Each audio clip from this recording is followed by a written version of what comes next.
स्वागत है आपका आपके अपने चैनल देसी धमाका पर। सीरियल गुम है किसी के प्यार में अब दुर्वा खड़ा कर देने वाली है घर में एक बहुत बड़ा हंगामा। जी हाँ दोस्तों, आपने बिल्कुल सही सुना है। अब जैसे ही दुर्वा को ये बात पता चली है कि सवी की ताई को होश आने वाला है तो उसने घर में तमाशा कर दिया है। जैसे ही अब दुर्वा को ये बात पता चली है कि सवी की ताई के लिए उसके ईशान दादा ने क्या क्या किया है, 2 किलोमीटर दूर उसकी बहन को गोद में उठाकर वो चल कर गए हैं, तो ये बात अब उससे बर्दाश्त नहीं हुई है।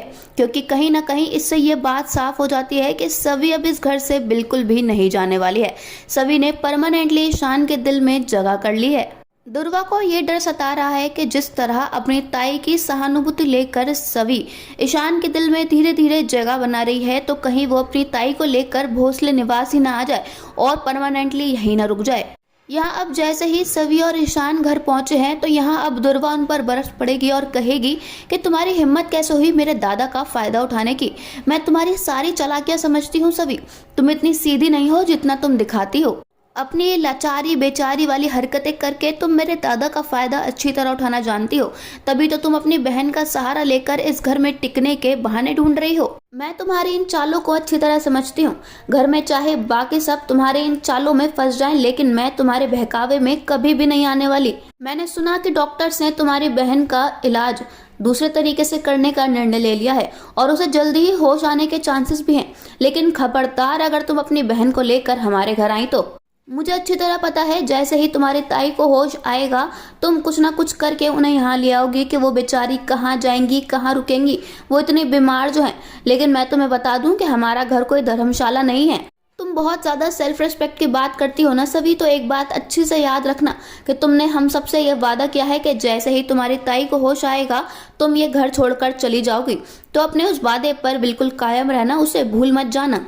दोस्तों यहाँ अब सवी और ईशान दोनों को ही दुर्वा की बातें सुनकर बड़ा ही शौक लगा है। उन्हें दुर्वा की बातें बहुत ही अजीब लगी हैं, क्योंकि ईशान और सवी दोनों के दिमाग में ऐसा कुछ भी नहीं चल रहा था। ईशान को अच्छी तरह पता है कि सवी इस वक्त बहुत ज़्यादा परेशान है और वह ऐसी किसी चीज़ के बारे में ज़िंदगी में कभी नहीं सोच सकती।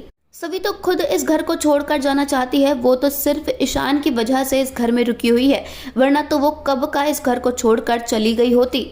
आफ्टर ऑल सभी ऐसे घर में क्यों रुकेगी जहाँ कोई ना कोई उसकी बेइज्जती करने के बहाने ही ढूंढता रहता है, जहाँ हर किसी को बस उससे दिक्कत ही है, जहाँ वो खुलकर सांस तक नहीं ले सकती।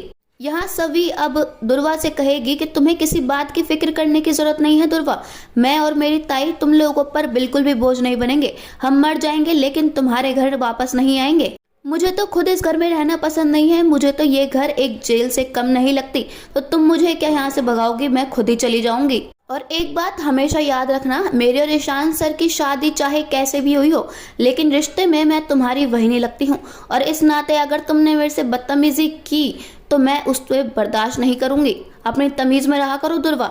दोस्तों आज जिस तरह ईशान ने सवी की मदद की है, उसकी बहन के लिए इतना सब कुछ किया है, आपको क्या लगता है कि जब वो होश में आ जाएंगी तब भी ईशान सवी को क्या घर से जाने देगा? क्या वो उसे अपनी ज़िंदगी से निकाल पाएगा? अपनी राय हमें कमेंट्स में ज़रूर बताइएगा। साथ ही साथ अगर नहीं किया है चैनल को सब्सक्राइब तो ज़रूर कर लें, ताकि सीरियल की सारी न्यू अपडेट्स आप तक पहुँचे सबसे पहले। धन्यवाद।